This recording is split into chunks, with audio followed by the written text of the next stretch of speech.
Hello， 大家好，又係我 K 夫子啊！嗱，今日咧我嚟到一個我1年半前完工嘅一個單位啦。咁啱咧，我喺附近業主咧有少少嘢想維修，咁我就上嚟睇一睇。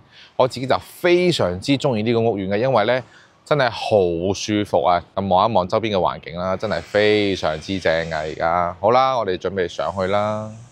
嚟到呢個單位啦，咁我哋睇翻咩情況啦？話說就係呢一支燈槽嘅燈帶啦，會熄咗，跟住咧又着翻。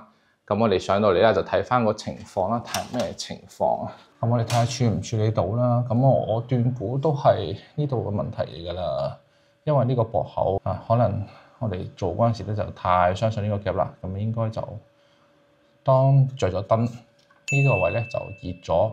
熱咗之後可能有少少膨脹，導致呢個夾口呢個位咧可能唔係幾實啊。咁我哋試下先，係啊，可能係啦，又着翻係啦，咁啊好嗱，機會就喺呢度啦，就出現喺呢個呢個帶電嘅，大家盡量唔好咁樣去做啊。不過呢個係低瓦嚟嘅，就算我真係掂到都冇咩大問題，但係千祈大家唔好去咁做，係啦。咁揾到個原因咁都好處理嘅，咁我哋就喺呢度。整翻實佢啦，整翻實佢，等佢其實咁樣揈佢都冇問題嘅，係啊，咁啊整翻實佢咁，避免呢個問題再出現啦。OK， 處理。